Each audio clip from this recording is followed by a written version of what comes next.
이번 주 갤럽 여론조사가 발표됐습니다. 민주당이 상당히 긴장해야 할 것 같습니다. 1월 23일부터 25일까지 진행된 이번 조사에서 윤석열 긍정평가는 1% 하락하여 31%, 부정평가는 5% 떡상하여 63%로 나왔습니다. 선거를 코앞에 둔 시점에 부착률 30% 선이 무너지는 것도 가능할 것 같은데, 이번 조사에서 골 때리는 건 윤석열 부정평가 이후에서 김건희 여사 문제가 7% 상승한 9%로 나왔습니다. 갤럽 측은 5% 이상의 비율을 보인 것은 2022년 6월 김건희 여사가 최초로 언급된 이후 처음이라고 밝혔습니다. 그리고 서두에 말씀드린 민주당이 긴장해야 한다는 대목이 바로 이 부분인데, 한뚜껑 비대위원장 역할 수행평가에 대해 긍정이 52%, 부정이 40%가 나왔습니다.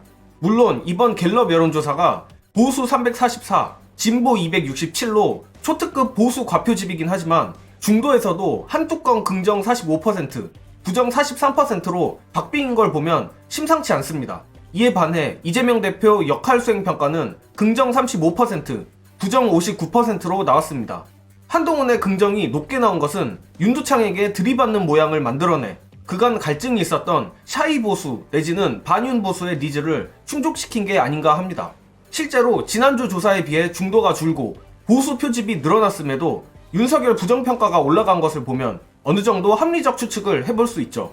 그리고 반대로 이재명 대표의 경우 중도도 그렇지만 진보층에서 부정이 40%로 상당히 높게 나왔는데, 이는 쇼던 뭐던 한동훈조차 윤석열한테 들이받는데 민주당은 뭐하고 있냐라는 심리가 강하게 작용한 것으로 보입니다. 개인적으로 한동훈에 대한 긍정 추세가 오래 지속되기는 힘들다고 생각하지만 그 이유는 영상 뒷부분에 말씀드리기로 하고, 이재명 대표가 존재감을 드러내지 않고 있는 이유 보시고 이야기 이어가겠습니다. 저들은 분명히 미래 대통령 주자로 한동훈을 생각하잖아요. 그럼 언론의 프레임을 어떻게 가져가냐면 한동훈 대 이재명 이렇게 자꾸 쓰려고 할 거예요. 국민의힘 대 민주당 이렇게 쓰려고 합니다. 이거 우리 구도에 말리면 안 돼. 윤석열 대 이재명 하면 이재명 대표가 더 지지자들이 볼 땐 당연히 압도할 거라고 생각하지만, 실제로 이재명 대표도 워낙 검찰이 저렇게 장난질을 치니까 비호감도가 높은 게 사실이에요. 현실이에요. 그러니까 윤석열 대통령도 30% 초반대고 지금 지지율이, 이재명 대표의 호감도도 35% 정도 수준입니다. 현실을 인정해야 돼. 그러면 한동훈 대 이재명, 국민의힘 대 민주당 이 구도가 아니라, 그래서 저는 철저하게 반윤 대 친윤 구도로 가야 한다고 주장하는 이유가, 그래야 우리가 6대3 압도하는 구도가 된다는 거예요. 근데 저들은 분명히 그 전략을 쓸 겁니다. 그거는 저들의 전략이야. 그러나 우리는 이재명 대표를 너무너무 좋아하고 그걸 지켜드려야 하는 건 마땅하지만, 그러나 선거는 영리해야 돼. 윤한 갈등을 보고 약속 대련이라고 하는 이유도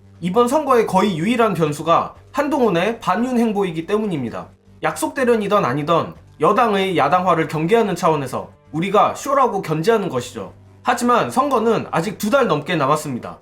결정적으로 윤석열과 차별화의 정점은 김건희 특검을 받는 것인데, 제가 장담하건대 저자들은 엮여있기 때문에 절대 특검은 받을 수 없습니다. 결국 재의결 시점이 다가와 김건희 특검 문제 앞에 서면 한동훈은 그걸 넘어설 수 없을 겁니다. 적어도 본인은 넘어서고 싶을진 모르겠지만 그런 낌새가 보이면 윤석열, 김건희가 이재명 대표를 탄압했던 만큼 한동훈을 털 거라 확신합니다. 그래서 제가 판단하기엔 한동훈이 이 긍정 수치를 오래 유지하기는 힘들 것 같습니다. 그리고 저 같은 방구석 유튜버도 이 정도 판단을 하는데 민주당 브레인들도 모르지 않을 겁니다. 이와 더불어 아무리 한동훈이 날고 기어도 결국 총선 결과를 좌우하는 건 대통령입니다. 사실 너무 뻔한 얘기지만 이건 제 뇌피셜이 아니라 논문으로 증명이 됐습니다.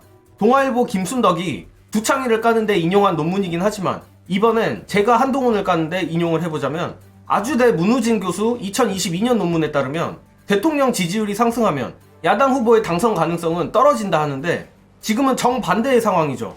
그리고 아주대 이한수 교수는 2023년 논문에서 대통령 지지율이 증가하면 여당 대비 야당 비율과 여당 대비 무당파 비율은 유의미하게 감소한다고도 했습니다. 한동훈이 김건희 특검을 통과시켜 윤두창 내외를 초토화시키겠다는 선언을 하지 않는 이상 정권 심판론이란 대세를 거스르기는 어렵다고 생각합니다. 그렇다면 또다시 돌고 돌아 민주당의 역할로 귀결되는데, 한동훈의 반짝 인기를 꺾어버리는 것도, 이재명 대표에 대한 긍정 수치를 올리는 것도 전부 민주당이 윤석열 정부에 얼마나 잘 대응하느냐, 구체적으로는 김건희 특검을 어떻게 처리하느냐에 달려 있습니다. 박시영 대표님 말처럼 이재명 대표가 선봉에 설 수는 없습니다. 지금은 민주당 국회의원들의 팀플레이가 절실한 시간입니다. 현재 민주당이 선거제 논쟁으로 양분된 상태인데 이게 결론이 나면 그때부턴 민주당이 정말 강하게 나서주길 바랍니다. 이번 영상은 여기까지 하겠습니다. 시청해주신 여러분 감사합니다.